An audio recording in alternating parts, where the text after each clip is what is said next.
So what happens now? You do realise how important this is? Yeah. Yeah, all right. No, I understand. Right, I'll wait to hear from you. Who's that? Mia Fellow, I've just told her about Stefan and Eli's dad, sent her the link. And? And she's going to pass it on to the investigating officer. Well, if there's anything dodgy, they'll find it. They didn't though, did they? I did. Yeah, and you did brilliantly. But there's nothing more you can do. You're going to have to leave it to them. I can still call Imran, tell him. He must be able to use this.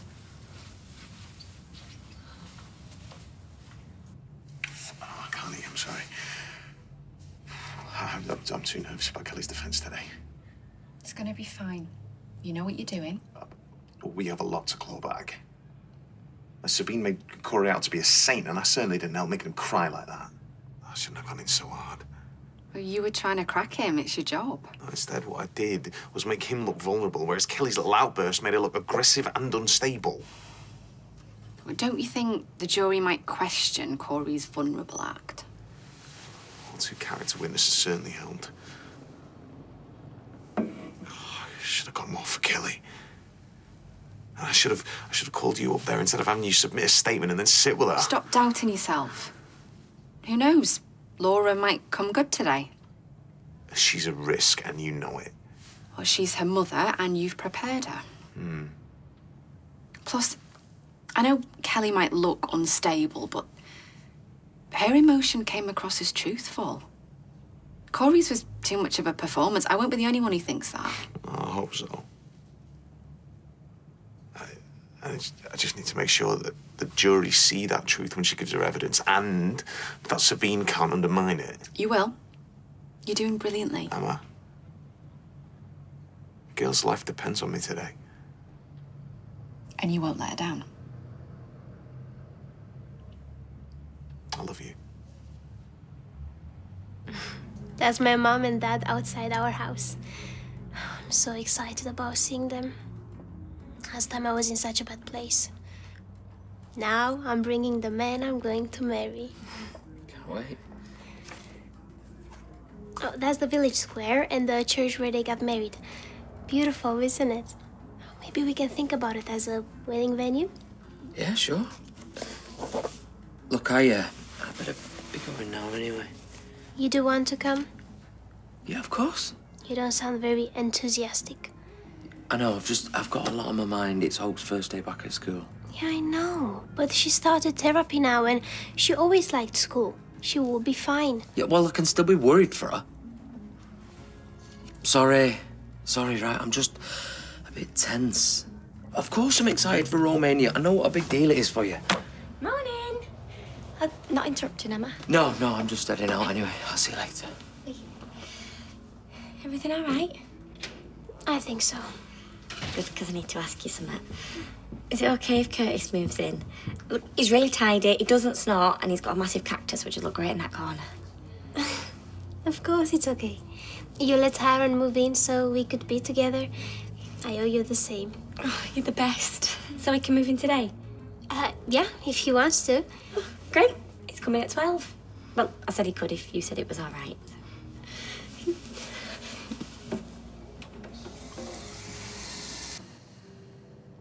This is all your fault. I'm not the one who told Eileen a cock and bull story about some lonely old deer. Yeah, well, maybe we can persuade her not to scatter them. We could say that someone's turned up out of the blue to claim them. After the song and dance we made about her having no relatives. All right, we'll have to go along with this then. I mean, let her do what she needs to do. Oh, it feels so wrong. It feels slightly less wrong than telling her that you've had a dead serial killer husband sat here for years. See? Told you Daddy was coming. Hey, kiddo, how are you feeling about today? I wanted a chocolate bar in my lunchbox, but Mum only gave me a banana. Well, it's better for you. Yeah. So, you excited then to get back to school, see all your friends again? Do they all know about the fire? Remember what we said, love, yeah? If anyone asks, you don't need to tell them everything. Why? Because it's nobody's business. Okay. Joseph! Is not going back to school? Yeah? Why shouldn't she? No, it's great. I'm pleased, honest. Can I go to school with Joseph? Well, me and Mummy was gonna take you today. Look, put my cool new trainers on specially. Tomorrow, then. Yeah, maybe. We better go. Need to get you a chocolate bar, don't we? Go. Why is he allowed chocolate and I'm not? Where's Stefan? Don't know. He's been with Corey the whole way through. There's no way he'd miss it now. Well, maybe he's being questioned by the police.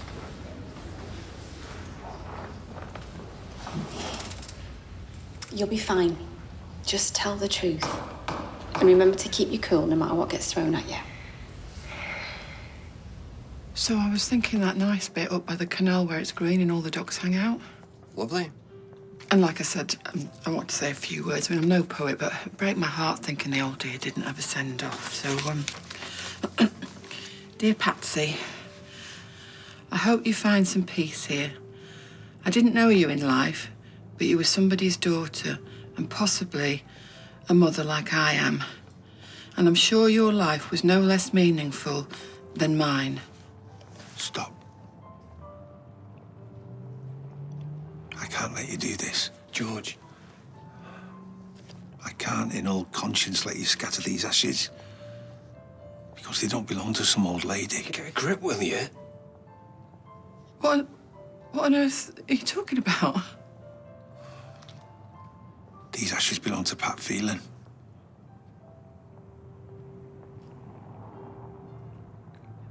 I presume that this is some kind of sick joke. Todd? Look, we didn't want you to find out. I didn't know what to tell you. I wanted to get rid of him, but then you walked in and... I'm so sorry, Eileen.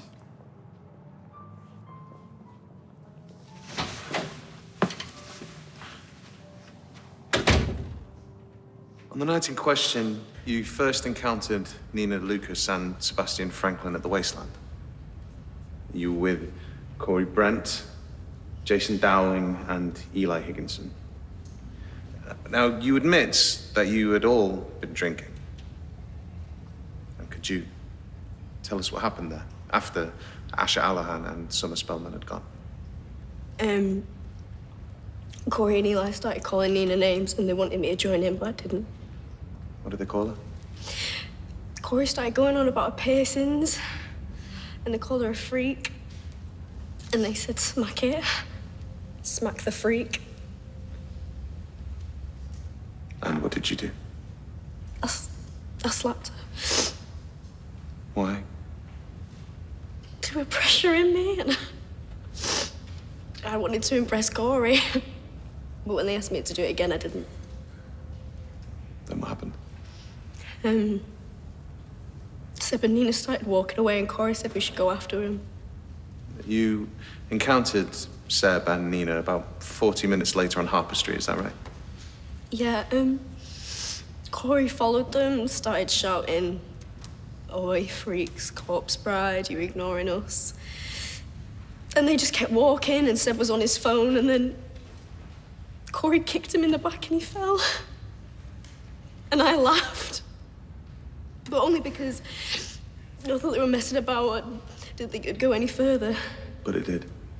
Eli pushed Nina over and then she ran off and then him and Jay ran after her and then Corey just kept kicking Seb whilst he was on the ground. He just kept kicking and kicking. What were you doing whilst Corey was repeatedly kicking Seb?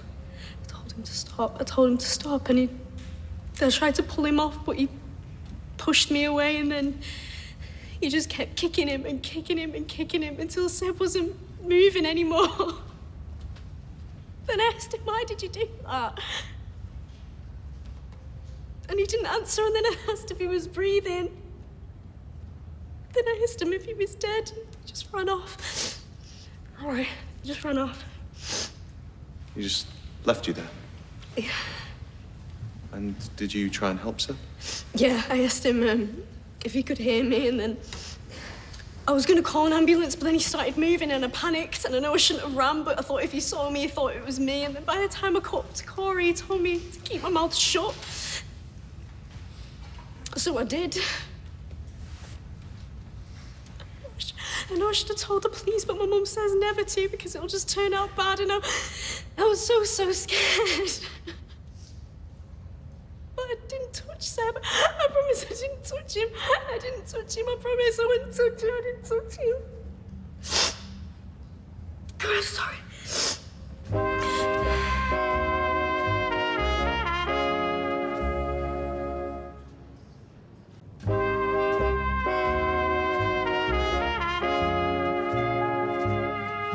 You say you didn't touch Seb, but it was only Corey that kicked him. Yeah. Why do you think he did it? I don't know. I agree with you. No real motive there, is there? He was annoyed Seb was ignoring him. He was spoiling for a fight. You admit to smacking Nina in the face to impress Corey. Yeah. Are we to believe you wouldn't kick Seb to impress him? Perfect motive? Well, I didn't. It was him. He took it too far. Too far for someone like you? Yeah. This isn't the first time you've tried to get Corey's attention, is it? On the 6th of April 2020, you shared a naked video of your friend Asher, Corey's girlfriend. You shared it to everyone you knew via your mobile phone. A vindictive, jealous act that almost ruined Asher's life. She became utterly traumatized and had to leave her school, all because of you. Yeah, and I hate myself for that. And yet you did it. If you can ruin your friend's life to impress Corey, if you can smack an innocent girl in the face to impress Corey, why should we believe you wouldn't viciously attack a boy you barely know to impress Corey? Because I didn't. He did. It wasn't me. No further questions.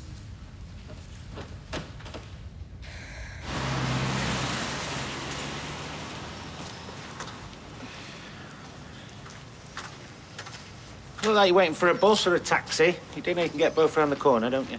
I'm waiting for Curtis, but I don't know where he is. He's moving in and he was supposed to be here an hour ago.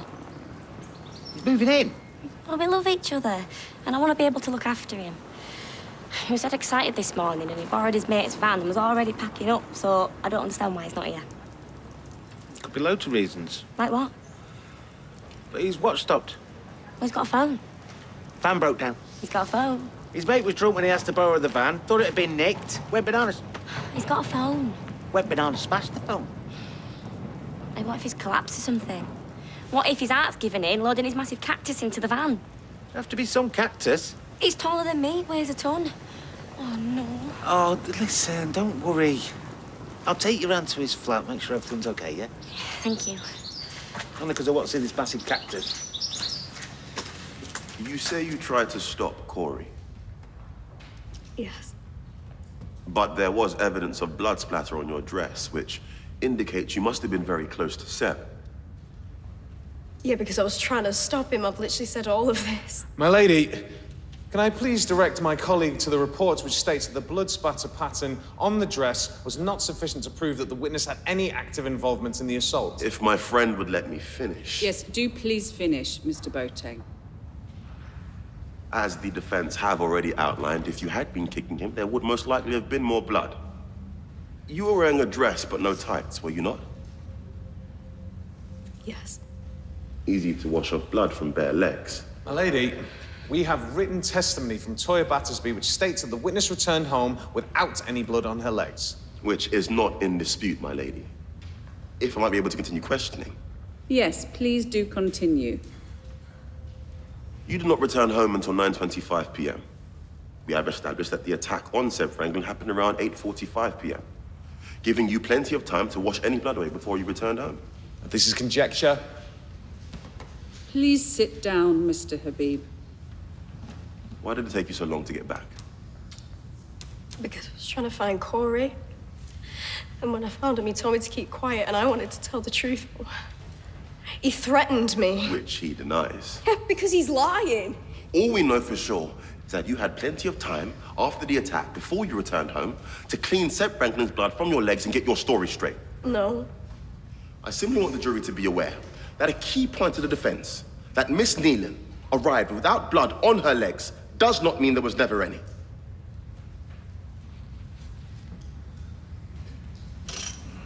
Hey, sexy. Did Hope get to school okay? Yeah, all fine. Good. My dad texted. Wondered if you'd like to have a Zoom tonight, so you can meet them, talk about the visit. Yeah? Yeah, at 6 o'clock. 6, perfect. Ty, the school have just found we need to go in. But why? Because Hope's not settling in well, they said. We need to go and collect her. Can you come? Yeah, this can wait.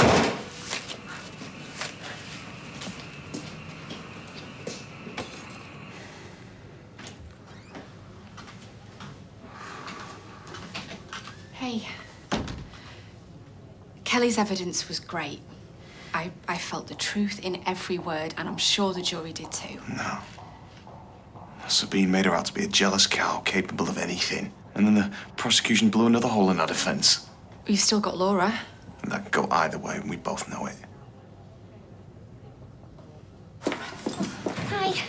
Have you seen Curtis? He was supposed to be moving in, but he didn't turn up, and then he wasn't at his flat. Well, cut to the end. Well, I know he's working later, so I just wondered if he'd come in early. No, he called in sick. When did he call? I don't know, about 10-ish. That's when he was moving his stuff. Oh, the massive cactus. Come again? Did he say what was wrong with him, or if he was phoning from the hospital? He just said he wasn't well. Same kind of call I've had a million times over the years from staff. Usually it means, oh, I'm too hungover. He always plays things down.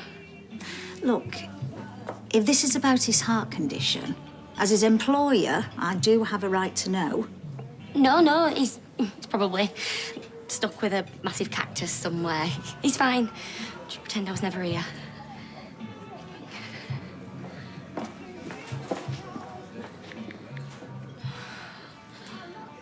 Dad, are you having any joy? Me neither. And he's called in sick for work. I'm gonna have to try the hospital. Just another pint and a shot of vodka, please. I don't want to pry, but maybe it's a listening ear that you need rather than a pint. No, Tar. Come on, these ears, they're very good, you know, very well trained. I recognise a lost soul. What about that one, then? Oh, well, that one's a bit complicated. But you, on the other hand... Look, I don't need your flaming pity, all right? Just the pint or shut up. All right, keep your wig on. It's not a wig. Talk to the face.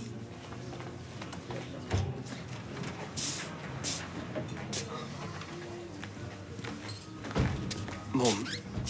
Don't call me that. Well, you are. Well, right now, I wish I wasn't. I'm sorry, I was trying to get rid of him so you didn't find out. I know I shouldn't have lied, but when you walked in... You were going to let me scatter those ashes believing it was some poor old woman. I even wrote a flaming eulogy. I didn't know what else to do. So you lied like you normally do. But to protect you. Some protection. All he did was lie. It's the same. So George has had him all this time? I only just found out myself, I swear. He wouldn't let me chuck them out. I'm so sorry, Mum. Sorry's not good enough. You're lucky I'm not changing the locks because I don't want you near me. And you can tell George the same. In fact, you can tell George I never want to see him again. Kelly wanted to tell the police the truth, but I told her to say nothing. And why did you do that? My dad, he drilled it into me over the years, sometimes by force. He wasn't on the right side of the law, shall we say. And that's how he lived his life. That's how we had to live.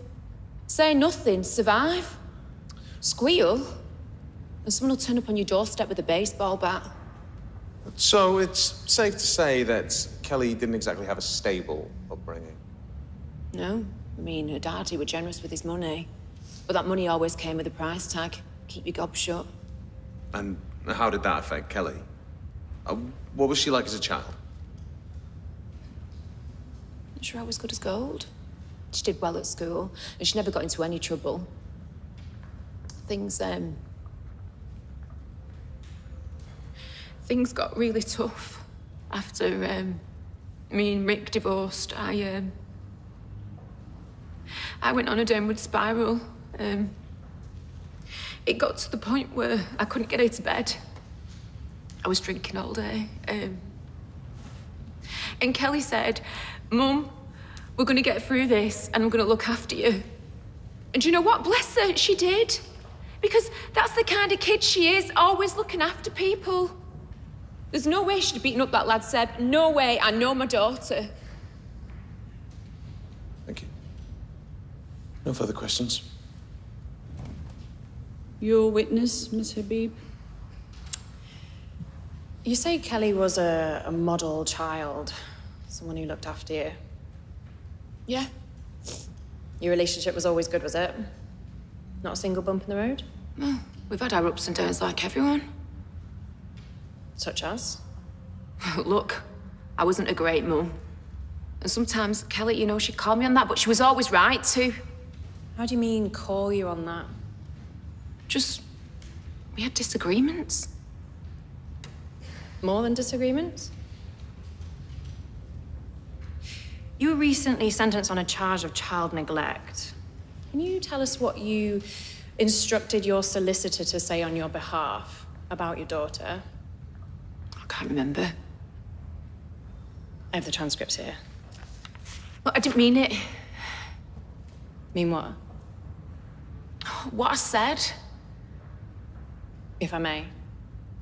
You may. I felt physically afraid of my daughter. She was violent, unpredictable, and aggressive. Violent, unpredictable, and aggressive.